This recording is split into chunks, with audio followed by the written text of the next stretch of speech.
Hi, students, and welcome to today's lesson. I'm Mrs. Doble. Today, we will begin to investigate the question, what can change an object's motion? Are you ready? Grab your pencil and your science journal, and let's get started. I have an exciting video clip for us to watch today. This ball is on a track.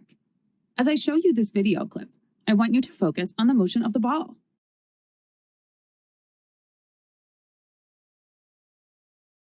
Do you notice how the speed and direction of the ball changes at different points along the track?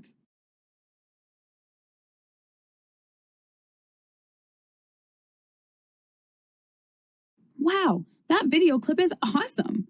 How did the motion of the ball change?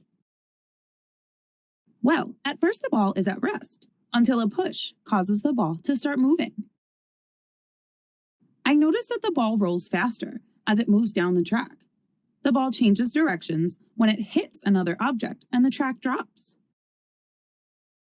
Oh, and did you see how the ball goes around the curved part of the track and then is catapulted to the next level of the track? Neat! What do you think causes the ball's motion to change? Well, I think the ball's motion changes when the ball hits another object, such as when the ball is rolling down this part of the track. Did you notice any other ways that the ball's motion changed? I noticed that the ball's motion changes when the ball is pulled up by the cup. Watching this video clip makes me wonder, what can change an object's motion? Remember our friend Micah? Today, he's going to show us how he can change the motion of this toy wagon. Right now, the wagon is at rest. How do you think Micah can change the motion of the toy wagon? Oh, look, a rope is attached to the wagon. Do you think Micah can pull on the rope to make the wagon move? Let's watch and find out. As we watch this video clip, I want you to focus on the motion of the toy wagon.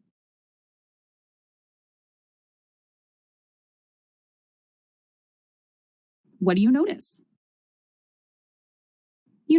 I notice that Micah's interaction with the wagon causes a change in the wagon's motion. Micah's interaction with the wagon is the cause. The change in the wagon's motion is the effect. Micah pulls the rope attached to the wagon, and the wagon starts rolling.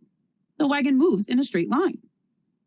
Micah said that as he pulls the rope attached to the wagon harder, the wagon rolls faster, and when he pulls the rope softer, the wagon rolls slower. Let's add that to our chart. What do you think will happen if Micah adds this small, heavy ball to the wagon? Shout out your answer. I wonder how the weight will affect the speed of the wagon. What do you think? Let's find out. As we watch this video clip, I want you to focus on the speed of the toy wagon. What do you notice? This time, when Micah pulls the wagon with a small heavy ball or a weight inside, the wagon rolls slower. What if Micah didn't have the rope attached to the wagon? How do you think Micah could make the wagon move? Do you think he could push the wagon? Yes! As we watch this video clip, focus on the motion of the toy wagon. What do you notice? When Micah pushes the wagon starts rolling. It moves in a straight line. Micah said that as he pushes the wagon harder, the wagon rolls faster. And when he pushes the wagon softer, the wagon rolls slower. Let's add that information to our cause and effect chart. I wonder how the motion and speed of the wagon will change if Micah pushes the wagon with a small, heavy ball inside. Do you think the ball inside the wagon will affect the speed? Let's see. As we watch this video clip, I want you to focus on the motion and speed of the wagon. What do you notice? This time, when Micah pushes the wagon with a weight inside, the wagon rolls slower. Hey, this change in the wagon's motion is the same as when he pulled the wagon with the rope and the weight inside. Let's take the weight out again. This time, Micah will push the wagon around an obstacle course. How fun! As you watch this video clip, focus on the direction that the wagon moves.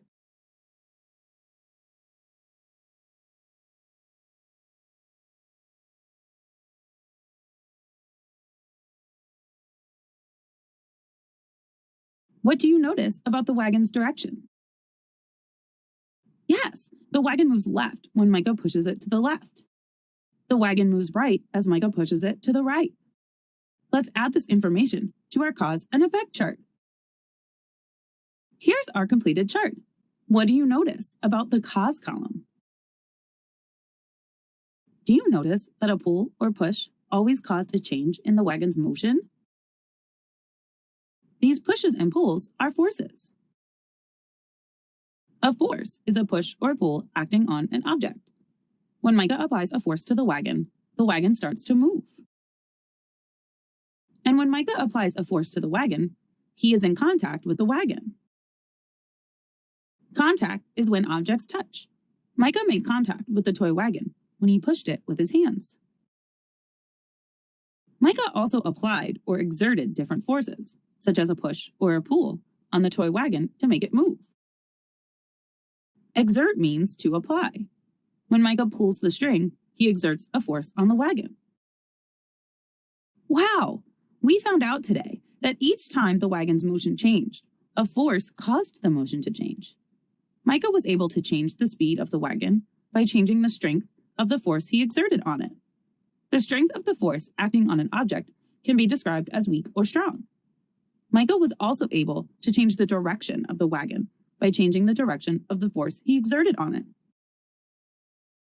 Your first task for today will be to answer the question, a force is exerted on a moving object to change its speed. How does the weight of the object affect the amount of force needed? Provide evidence from the wagon video clips. Your second task will be to summarize what you learned about forces in this lesson. I wonder what other objects we can use to continue to explore the question, what can change an object's motion? I can't wait to find out, can you? Let's review your tasks for today. First, answer the question about weight and force. Second, summarize what you learned about forces in this lesson.